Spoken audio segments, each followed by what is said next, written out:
हूं आपके साथ ऋतु भंडारी। राजस्थान कांग्रेस में जारी सियासी संकट का हल कब निकलेगा, इस पर सबकी नजर टिकी हुई है। फैसला आलाकमान को करना है और गहलोत पायलट दोनों नेता आज सोनिया गांधी से मुलाकात भी करेंगे। सीएम अशोक गहलोत शाम कांग्रेस आलाकमान से मुलाकात करने जा रहे हैं। वहीं सचिन पायलट ने मंगलवार से ही दिल्ली में डेरा जमाया हुआ है। अभी तक के संकेत जो गवाही दे रहे हैं कि गहलोत आलाकमान को मनाने में कामयाब हो गए हैं। वहीं आलाकमान से उन्हें क्लीन चिट भी मिल चुकी है, लेकिन गहलोत सरकार के दो मंत्री प्रताप सिंह खाचरियावास और शांतिलाल धारीवाल के साथ चीफ व्हिप महेश जोशी पर अनुशासनात्मक कार्रवाई की सिफारिश की गई। कुछ अन्य नेताओं पर भी टिप्पणी की गई है। ऐसे में गहलोत का कांग्रेस अध्यक्ष पद की रेस में आने का रास्ता साफ हो चुका है। पहले ये कयास भी लगाए जा रहे थे कि गहलोत रेस से बाहर होंगे, लेकिन अब ये साफ हो चुका है कि गहलोत कांग्रेस अध्यक्ष पद की रेस में ही रहेंगे। ऐसे में राजस्थान का मुख्यमंत्री कौन होगा, ये सवाल बेहद महत्वपूर्ण और ऐसे में आलाकमान के लिए अभी भी मुश्किलें पैदा कर रहा है। इसलिए अब गहलोत और सचिन पायलट से सोनिया गांधी की मुलाकात अहम मानी जा रही है। आखिर इन दोनों नेताओं को सोनिया गांधी कैसे मनाएंगी, ये बेहद ही महत्वपूर्ण सवाल खड़ा हो रहा है। और क्या राजस्थान की सियासी लड़ाई का अंत हो पाएगा, इन्हीं सभी तमाम सवालों का जवाब जानने के लिए आज इसी मुद्दे पर हम करेंगे चर्चा।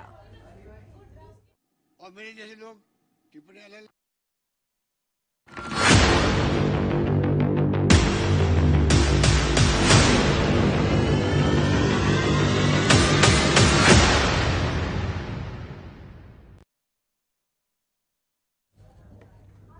और इसी मुद्दे पर चर्चा करेंगे। एक खास पैनल हमारे साथ जुड़ गया है जिनसे आप सभी का परिचय कराते हैं। हमारे साथ बीजेपी प्रवक्ता वैभव अग्रवाल जी जुड़ गए हैं, साथ ही कांग्रेस के प्रवक्ता डॉक्टर अरुणेश यादव जी हमारे साथ जुड़े हैं और वरिष्ठ पत्रकार पीयूष पंत जी भी हमारे साथ जुड़े हुए हैं। सबसे पहले तो आप तीनों का बहुत स्वागत है जनतंत्र टीवी पर।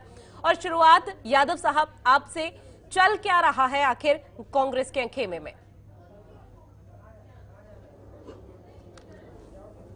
और जहां तक मैं समझता हूं कि जो भी मनमुटाव था या फिर जो भी कंफ्यूजन था, उस कंफ्यूजन की स्थिति को आला कमान ने, कमलनाथ जी भी आए थे, आपसी बातचीत हुई है और बातचीत होने के बाद सारी चीजों को लगभग सामान्य कर लिया गया है। और जैसा कि खबरें आ रही हैं, आज गहलोत साहब और पायलट साहब आ रहे हैं। सोनिया जी से, हमारी जो राष्ट्रीय अध्यक्षा हैं, उनसे बातचीत होगी और इसके बाद मैं समझता हूं कि गहलोत साहब अध्यक्ष पद का चुनाव भी लड़ेंगे, क्योंकि उनका फॉर्म कल पवन बंसल साहब ने ले लिया था। और आगे का जो भी रहेगा, जो जैसे हमारा उदयपुर में चिंतन शिविर में डिसाइड हुआ था कि एक व्यक्ति एक पद पे चुनाव लड़े, एक पद पे रहेगा, तो अगला मुख्यमंत्री कौन होगा, पायलट साहब होंगे या कोई और होगा, इस पे सर्वसम्मति से विचार विमर्श किया जाएगा।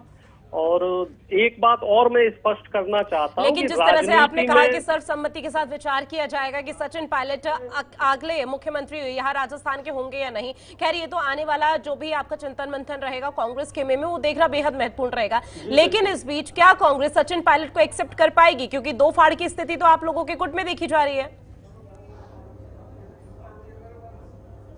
नहीं, ऐसा नहीं है। देखिए, राजनीति में जरूरी नहीं है कि जो आप लोगों द्वारा या फिर जो जनता द्वारा जो दिखाया जा रहा है इस तरीके नहीं, का जनता और हम लोगों की तरफ से कुछ नहीं दिखाया जा रहा। जो आप लोगों के खेमे में हलचल की स्थिति देखी जा रही है वही सामने है। देखिए, मतभेद होते हैं, आपसी वैचारिक मतभेद संभव है, लेकिन उन वैचारिक मतभेद में आप ये देखिए 3 दिन से ये घटनाक्रम चल रहा है, लेकिन किसी भी एक सिंगल विधायक ने ये नहीं कहा कि हम पार्टी छोड़ेंगे। पार्टी के प्रति सभी की निष्ठा है, कांग्रेस के प्रति सभी की निष्ठा है। कांग्रेस तो मतभेद के चलते 82 विधायकों ने इस्तीफा कैसे सौंप दिया? थोड़ा सा जो एक कंफ्यूजन कंफ्यूजन जो क्रिएट हो गया था, तो उस कंफ्यूजन की जो स्थिति है उसको दूर किया जा चुका है। और अतिशीघ्र कल या परसों तक 2 दिन के भीतर स्थितियां स्पष्ट हो जाएंगी कि मुख्यमंत्री के लिए अगर गहलोत साहब मतलब ये मानकर चला जाए कि राजस्थान की जो सियासी लड़ाई है उसका अंत होता हुआ अब नजर आ रहा है, क्योंकि आला कमान से यहाँ पर लगातार बातचीत की जा रही है, यही कयास लगाए जाए?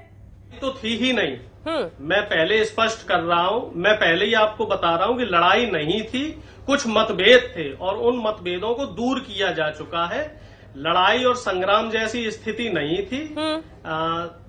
छोटे से कुछ थोड़े बहुत कंफ्यूजन हो गए थे और उन कंफ्यूजनों को दूर कर लिया गया है। कैसी और कंफ्यूजन? 1-2 दिन में स्थितियां अच्छी हो जाएंगी और जो बेहतर 3 दिन से राजस्थान में सियासी ड्रामा चल रहा है। जो राजस्थान से दिल्ली तक ड्रामा आ पहुंचा उसे आप महज कंफ्यूजन करार कर रहे हैं? नहीं, ये मैम ये ड्रामा नहीं था। अच्छा। थोड़ा सा वार्तालाप में कभी कभी ऐसा होता है, कम्युनिकेशन गैप हो जाता है। ठीक है, हमारे साथ बीजेपी के प्रवक्ता भी जुड़े हुए हैं, वैभव जी। कहीं गई और चूंकि अब कांग्रेस के खेमे में किसी भी तरह से अंदरूनी कलह की जो स्थिति पनप रही थी वो नहीं है। जो सियासी यहाँ पर ड्रामा राजस्थान में चल रहा था वो पूरी तरह से खत्म हो चुका है। इस पर आपका रिएक्शन, क्योंकि अब तो आप लोगों के लिए मुश्किलें बढ़ जाएंगी।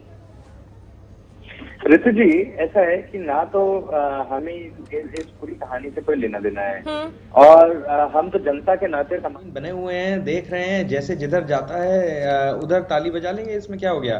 बाकी जहां तक राजनीति की बात है प्रदेश में और जहां तक पॉलिटिक्स की बात है प्रदेश में, जनता की सेवा परम धर्म है और भाजपा उसको बखूबी निभाना जानती है। इस पूरे मसले में हम ये समझते हैं, जनता के नाते हम ये समझते हैं कि कांग्रेस पूरे मसले में एक्सपोज हो गई है। आप देखें कि पिछले 1 महीने से अपन सब लोग ये देख रहे हैं कि कांग्रेस अध्यक्ष पद का निर्वाचन हो रहा है, उसके लिए नामांकन भरा जा रहा है, उसके लिए ये हो रहा है, उसके लिए वो हो रहा है, फला मीटिंग हो रही है, फला मीटिंग हो रही है, फिर धीरे धीरे करके कहानी यहाँ आ गई।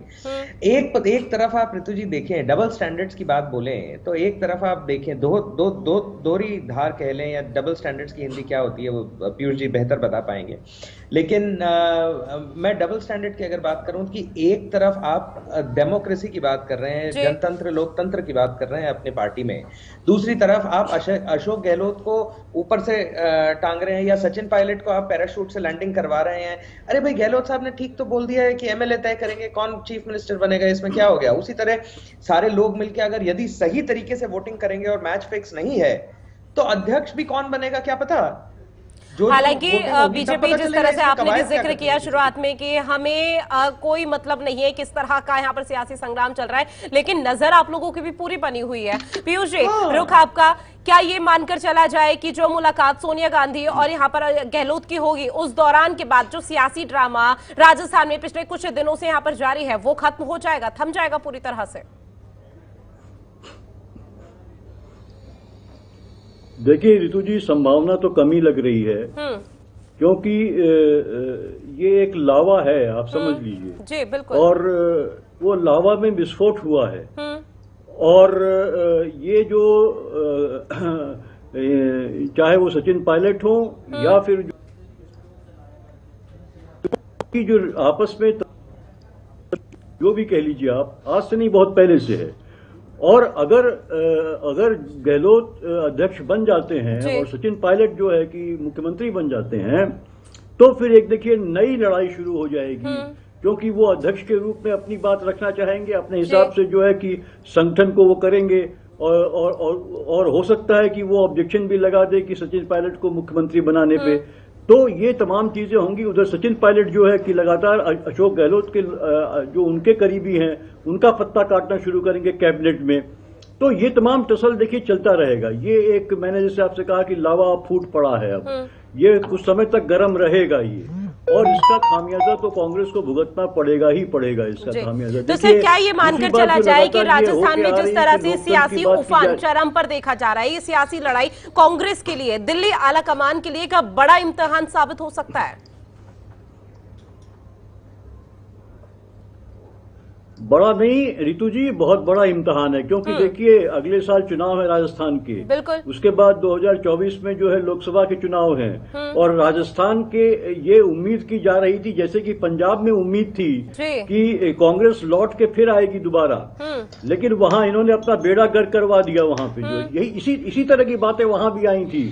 2 खेमे थे वहां पे भी, सिद्धू था वहां पे और दूसरा कैप्टन अमरिंदर सिंह थे। वो दोनों की आपस की तनातनी खींचातानी में पूरी जो है कांग्रेस वहां खत्म हो गई, और यही हाल हम राजस्थान में देख रहे हैं। तो ये इसको कांग्रेस के केंद्रीय नेतृत्व ने थोड़ा सा मिसहैंडलिंग होती है, पंजाब में भी करी, यहां भी मुझे लगता है कि ये बात नहीं होनी चाहिए थी कि पहले जो है कि अध्यक्ष का चुनाव हो जाता स्मूथली।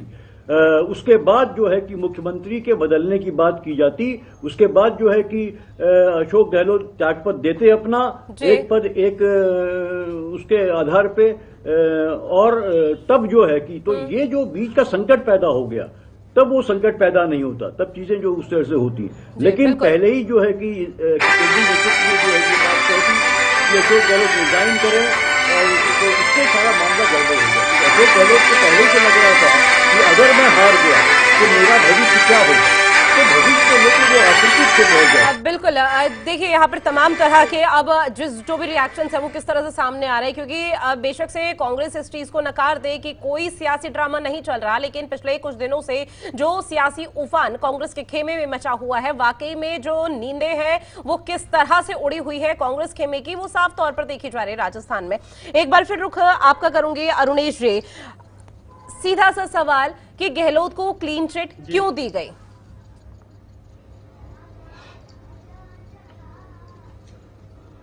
देखिए साहब, जो भी घटनाक्रम हुआ, पहले तो मैं आपको पहले ही स्पष्ट कर चुका हूं कि इसमें इरादतन या इंटेंशनली किसी का भी जो ध्येय था वो ऐसा नहीं था कि किसी को पार्टी को नुकसान पहुंचाना है, पार्टी की छवि को नुकसान पहुंचाना है। सिर्फ और सिर्फ थोड़ा सा कम्युनिकेशन का एक, देखिए सर, जब तक लड़ाई घर के अंदर हो तब तक ठीक रहता है, पार्टी की छवि या फिर घर में जो भी तमाम सदस्यों की छवि में कोई नुकसान नहीं होता। लेकिन अगर वो घर की लड़ाई बाहर गली मोहल्ले में आ जाए तो दूसरी पार्टी को यहाँ पर पूरी तरह से हक मिल जाता है कि वो सवाल जवाब उठाए। और दूसरी पार्टी कौन है? दूसरी पार्टी वो है, वो एक कहावत मुझे याद आ रही है, जिनके खुद के घर शीशे के हों वो दूसरों के यहाँ पत्थर नहीं फेंका करते। भारतीय जनता पार्टी में तो राष्ट्रीय अध्यक्ष सिर्फ एक मिस कॉल से बना दिए जाते हैं। देखिए जेपी नड्डा साहब दोबारा राष्ट्रीय अध्यक्ष बना दिए गए, दूसरी पार्टी में बना दिए जाते हैं, लेकिन इस तरह का हंगामा नहीं देखा गया दूसरी पार्टी में। वही लोग हमें लोकतंत्र का पाठ पढ़ा रहे हैं। तो ऐसे लोग हमें लोकतंत्र का पाठ ना पढ़ाएं जहां पे डिक्टेटरशिप चल रही हो, जहां पे लोकतंत्र की कोई बात ही नहीं होती है।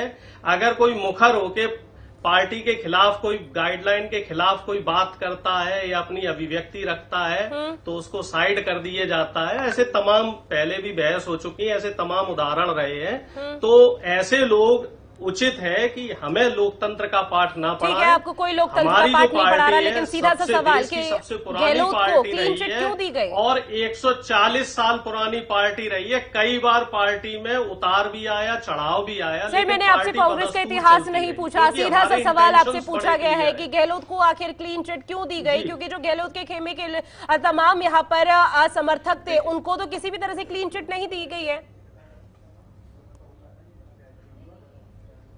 नहीं, देखिए गहलोत साहब की इसमें कोई गलती नहीं थी। वो गहलोत साहब बोल भी चुके हैं कि मेरी जानकारी में नहीं था। जो भी घटनाक्रम हुआ वो घटनाक्रम एक हीट मूवमेंट के तहत हुआ। उसमें जो 2-3 जो मुख्य लोग थे उन लोगों द्वारा कुछ गलती हुई, और मुझे ऐसा लग रहा है कि कोई बहुत बड़ा ऑफेंस नहीं था और उनसे लिखित में जवाब मांगा गया है।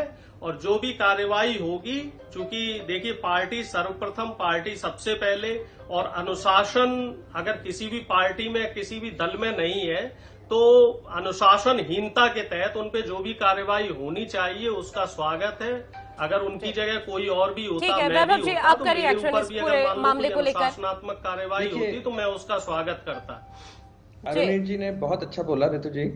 और अरुणेश जी यदि अपने विचार, और मैं ये समझता हूँ कि अरुणेश जी के जो विचार हैं वो उनकी पार्टी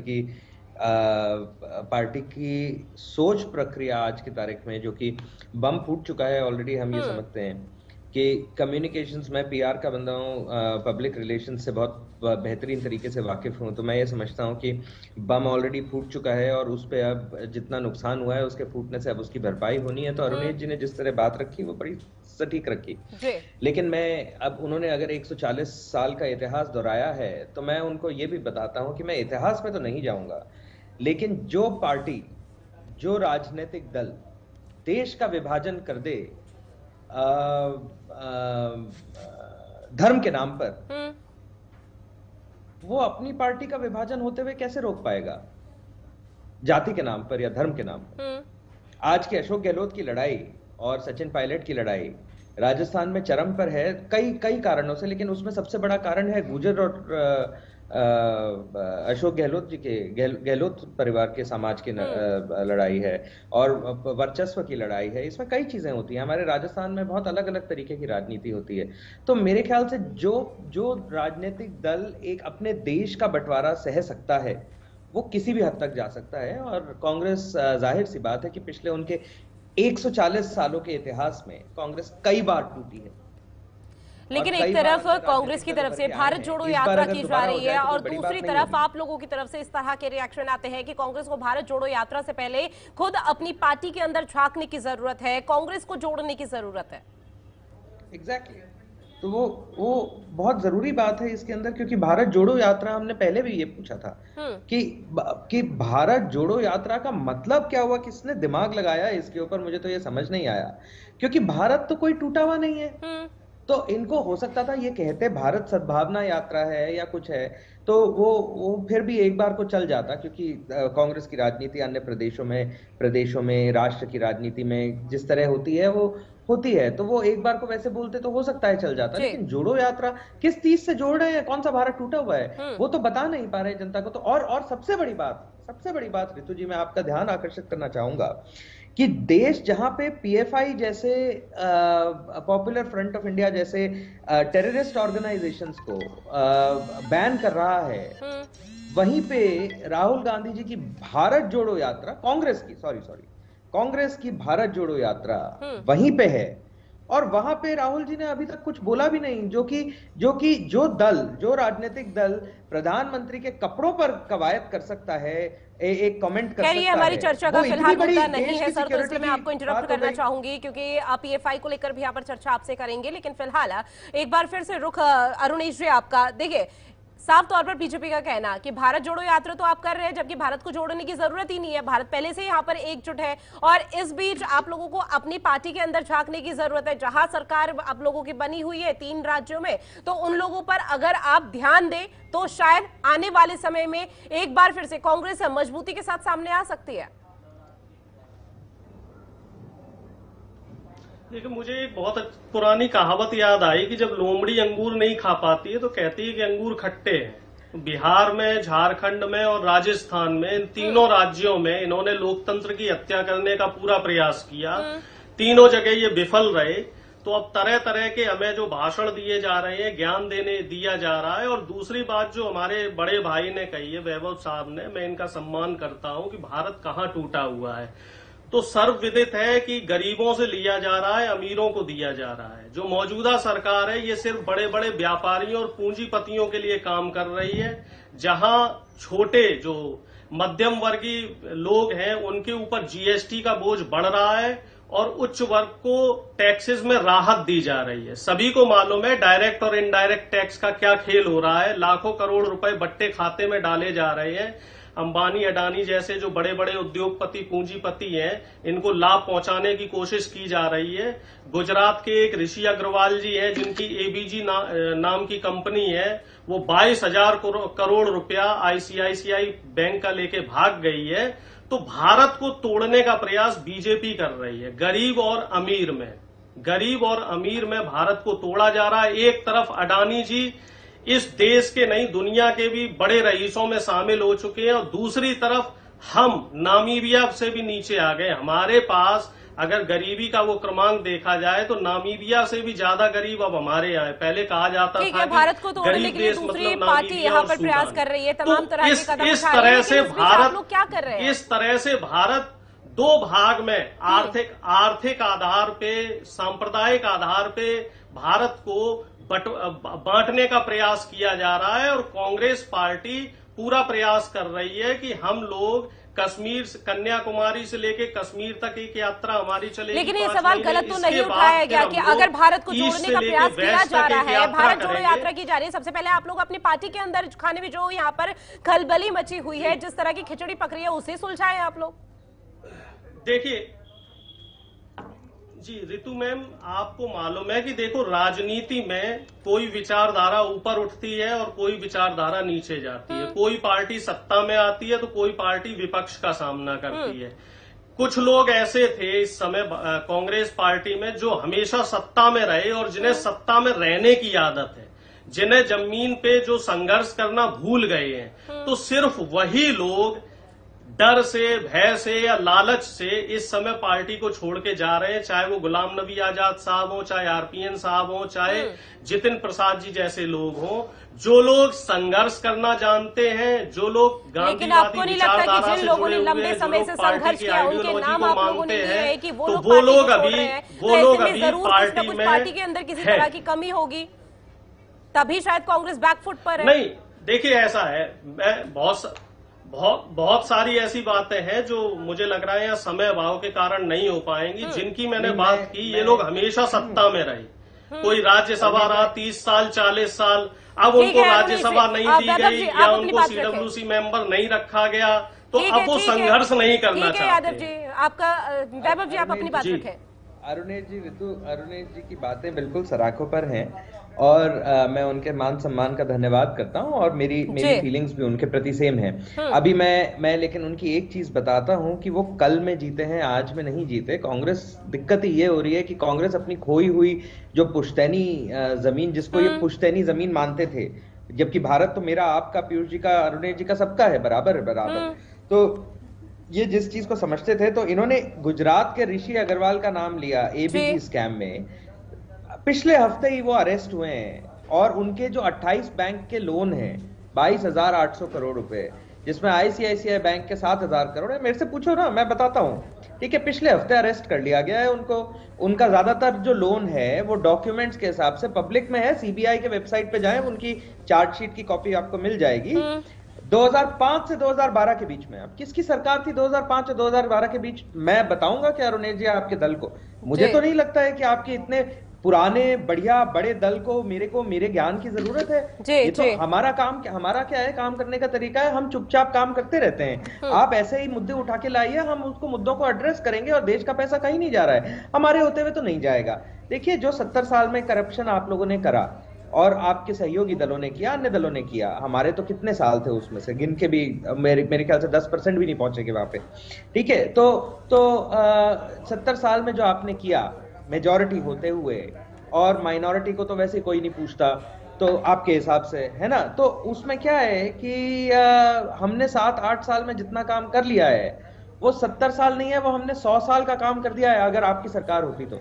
ठीक है, दोनों ही अपने स्तर पर यहाँ पर कामकाज कर रहे हैं और ऐसे में जो आरोप प्रत्यारोप का दौर रहता है वो पार्टी में जारी रहता है, लेकिन राजनीति में कब क्या हो जाए कोई नहीं जानता। ठीक है यादव जी, आपको पूरा समय दिया गया था। पीयूष जी, रुख आपका, एक तरफ कमलनाथ से मुलाकात आलाकमान की हो रही है, दूसरी तरफ यहाँ पर आनंद शर्मा, अंबिका सोनी से भी मुलाकात हो रही है। ऐसा नहीं लगता कि आने वाले समय में यहाँ पर आलाकमान दो मोर्चों की जो भी यहाँ पर समस्या है उसे सुलझाने की कोशिश की जा रही है? देखिए रितु जी, बिल्कुल निश्चित रूप से देखिए, क्योंकि दो मोर्चे खुल गए हैं, एक तो राजस्थान का और एक यहाँ जो है कांग्रेस अध्यक्ष के रूप में जो है, क्योंकि जो उनका प्लानिंग थी कांग्रेस आलाकमान की, वो कहीं न कहीं गड़बड़ा गई है वो, और इसीलिए जो है लगातार उनको दो फ्रंट पे जो है इस लड़ाई को लड़ना पड़ रहा है और उनके लिए इसीलिए समस्या हो रही है।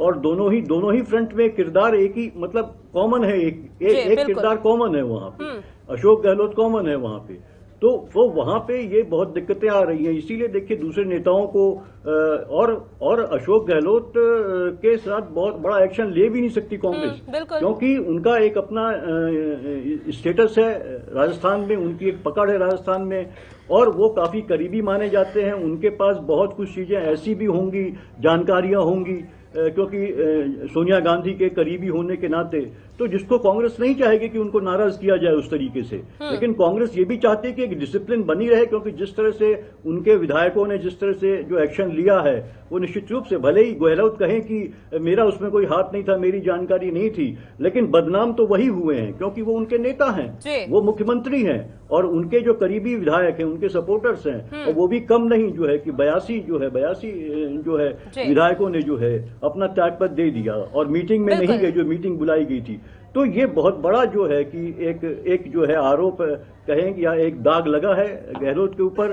तो निश्चित रूप से लेकिन आला कमान के लिए थोड़ी मुश्किल है कि किसको बिल्कुल हटाएं, साफ तौर पर किसको समझा रखें। जा ये सकता वाली है कि जो स्थिति हो गई राजस्थान है। की सियासी तो लड़ाई है मुझे लगता फिलहाल कि अभी इसका अंत होता हुआ नजर तो नहीं आएगा, क्योंकि चाहे कांग्रेस किसी भी तरह के रिएक्शन यहां पर दे दे, लेकिन ये लड़ाई आगे खिंचती हुई नजर आ सकती है। खैर, समय की कमी है, आप सभी मेहमान हमारे साथ जुड़े उसके लिए आप सभी का बहुत शुक्रिया। तो किस तरह से राजस्थान का सियासी संग्राम यहां पर छिड़ा हुआ है, उसकी बानगी लगातार राजस्थान में देखी जा रही है। एक तरफ गहलोत गुट और दूसरी तरफ यहां पर पायलट समर्थक आमने सामने हो चुके हैं, लेकिन अब राजस्थान की लड़ाई पूरी तरह से दिल्ली में आ चुकी है। और अंत में सवाल यही कि क्या दिल्ली में उस समस्या किसी भी तरह का कोई सॉल्यूशन निकल पाता है या नहीं, क्योंकि इस पर हर किसी की नजर टिकी हुई है और राजस्थान अगर कांग्रेस के हाथ से चले गया तो कांग्रेस को एक बार फिर से मुंह की खानी पड़ सकती है। फिलहाल हमारी खास पेशकश में इतना ही। आप बने रहिए जनतंत्र टीवी के साथ। नमस्कार।